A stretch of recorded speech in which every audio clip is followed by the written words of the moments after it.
برای درست کردن گلبرگ ها این طرح رو روی نمد در میاریم. بعد با پولک نقره‌ای و مشکی سایز 4 روش رو به این صورت قراره که پولک دوزی بکنیم.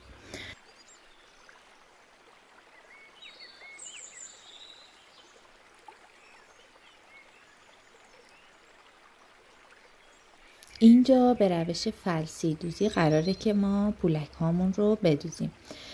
یه پولک مشکی میگیرم و وارد پارچه میشم. ببینید از قسمتی که پولک تموم شده دوباره سوزنم رو بیرون میارم و یه پولک دیگه میگیرم.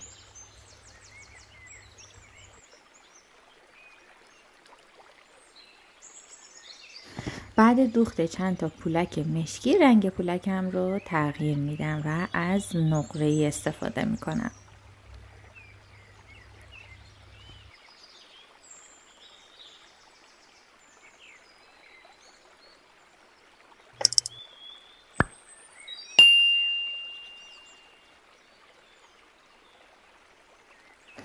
تقریبا به اندازه یک پولک این قسمت پایین رو خالی میذارم تا جای دوخت باشه و دوباره سوزن رو منتقل میکنم به سمت بالا و به صورت ستونی دوباره همین روش دوخت رو اجرا میکنم.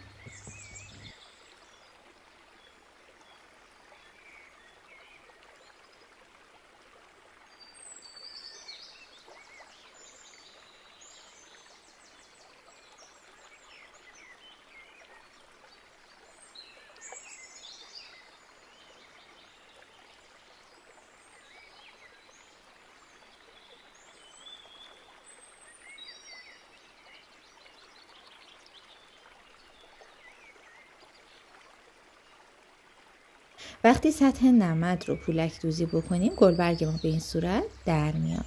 حالا برای اینکه گلبرگمون منعطف باشه میایم از سیم گلسازی استفاده میکنیم. سیم رو به صورت طرح گلبرگ در میارم و پشت کار قرار میدم.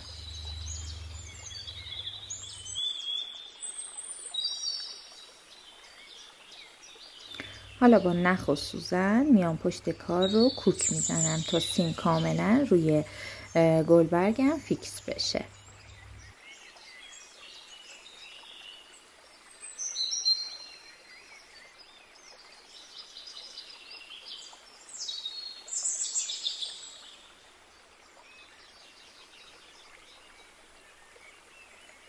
برای آستر کشی هم از چرم استفاده میکنم. گلبرگ رو ببینید به این صورت روی چرم قرار میدم و طرحش رو به پشت چرم منتقل میکنم. بعد هم که به این صورت دوربری میکنم و با چسب جواهر دوزی پشت گلبرگم میچسبونم.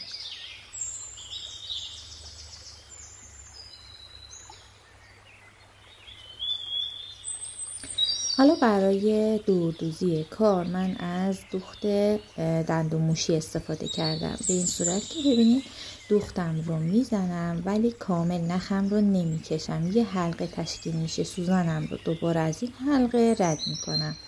ببینید دوختم رو میزنم و سوزن رو از داخل حلقه رد میکنم.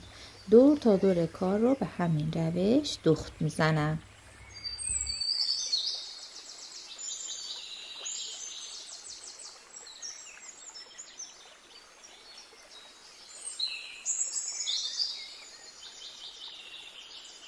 و در نهایت گلبرگمون به همین صورت در میاد.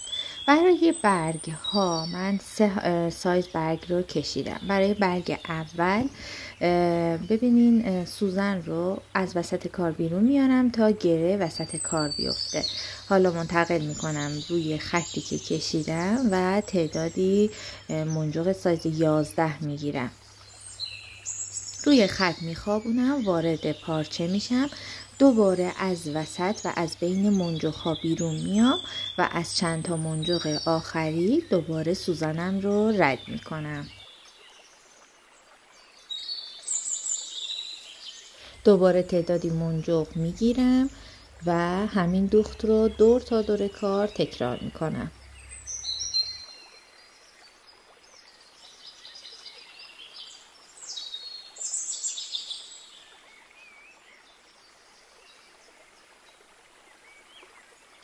برای داخل برگ هم از پولک استفاده میکنیم که به همون روش فلسی دوزی اینجا رو هم دوخت میزنیم. یه پولک میگیرم و به سمت پایین هدایت میکنم، از قسمت انتهای پولک وارد پارچه میشم. حالا دوباره از همون قسمتی که پولک تموم شده سوزن رو بیرون میارم و یه پولک دیگه میگیرم.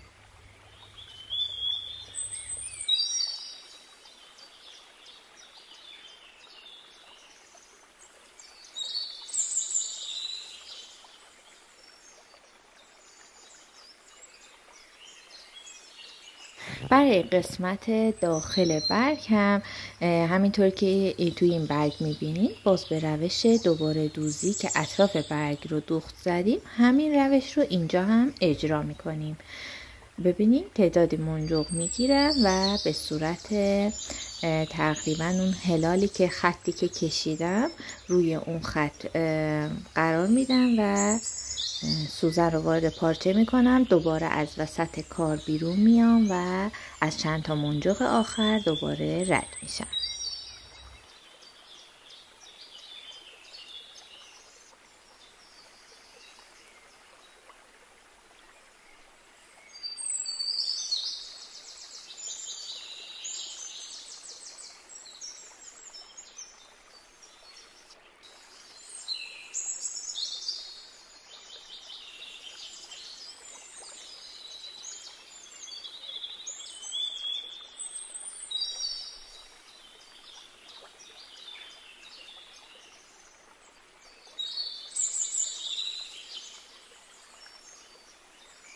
بقیه فضای خالی رو هم به همین صورت به صورت ردیف به ردیف دوخت میزنم.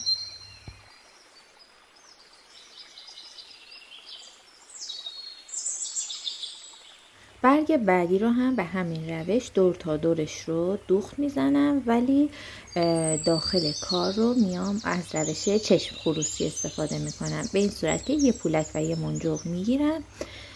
ببینید منجق رو کنار میزنم و دوباره از پولک سوزنم رو رد میکنم.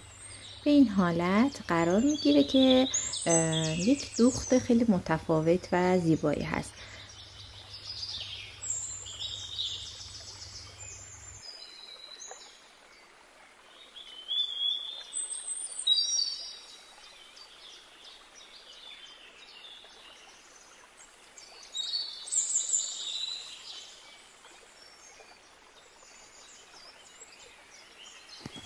خب دوخت برگ هامونم تمام شد. حالا وقتشه که از نمد خارجش کنم.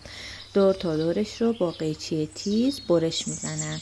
فقط حواسم به نخها هست که نخام رو برش نزنم. خیلی با احتیاط این کار رو انجام بدید.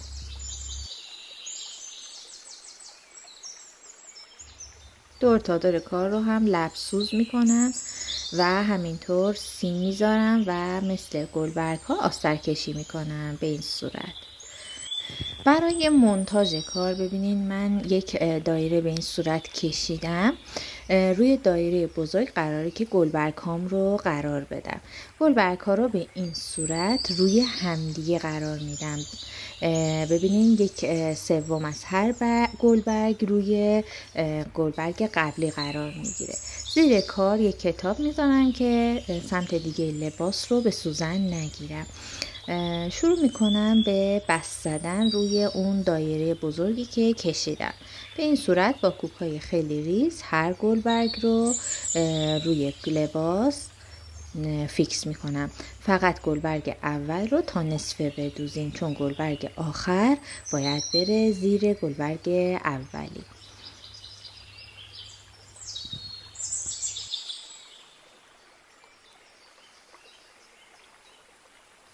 ببینید تقریبا یک سوم گلبرگ دوم روی گلبرگ قبلی قرار گرفت و به این صورت کوک میخوره.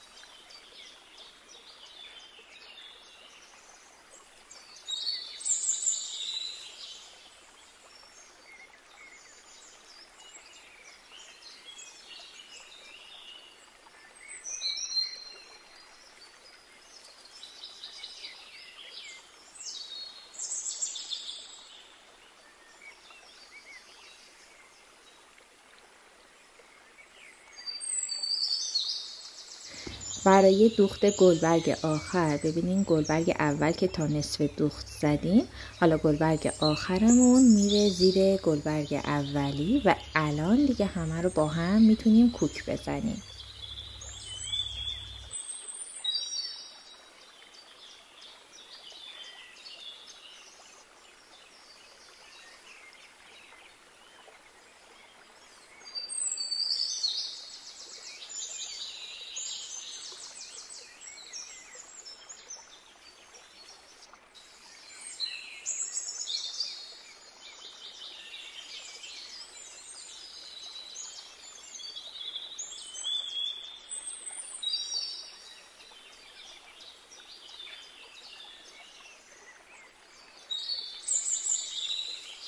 برای مرکز گل هم من از مروارید استفاده کردم.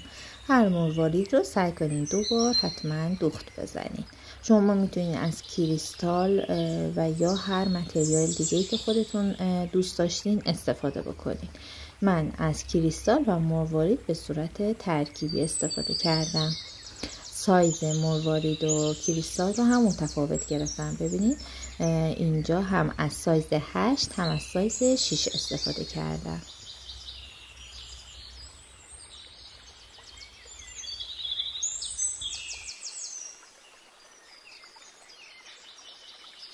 خب قبل از دوخت باید جای برگ ها رو هم کامل مشخص بکنیم و بعد شروع بکنیم به کوک زدن برگ ها. دقیقا همون روشی که توی گلبرگ اجرا کردیم برگ ها رو هم به همون روش روی لباس فیکس میکنیم.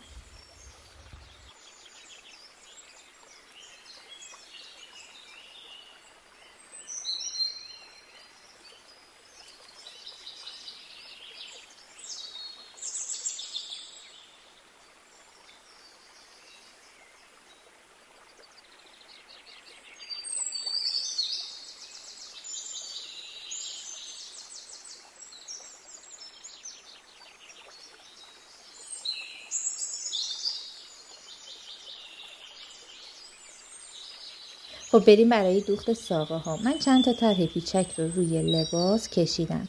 برای دوخت سوزنم رو از روی خط بیرون میارم، تعدادی منجق میگیرم و از جایی که منجق هام تمام شده وارد پارچه میشم. تقریبا از کنار دومی یا سومی منجقم سوزنم رو دوباره بیرون میارم و باز تعدادی منجق میگیرم و جایی که منجق ها تمام میشن وارد پارچه میشم. دوباره از کنار دومی یا سومی منجقم بیرون میام و همین دوخت رو تا انتها ادامه میدیم. به این روش دوخت و ساقه دوزی گفته میشه که خیلی توی تزیینات لباس پرکاربرده.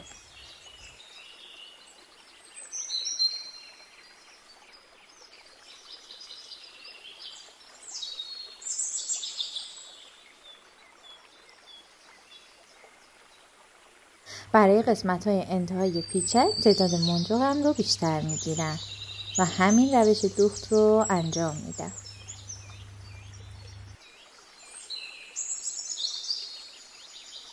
ببینید قسمت‌های نوک پیچک من رفته رفته دوختم رو به صورت دانه دوزی انجام دادم.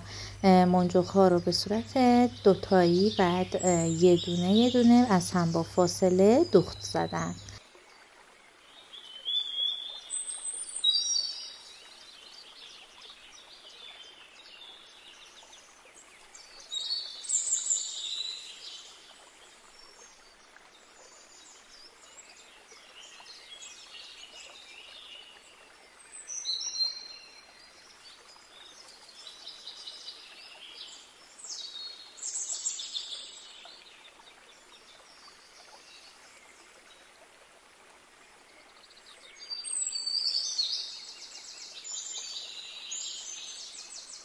و اینم نتیجه کار. امیدوارم که این آموزش رو دوست داشته باشی و اگه خواستی آموزش های بیشتری ببینی دکمه سابسکرایب و زنگوله رو بزن.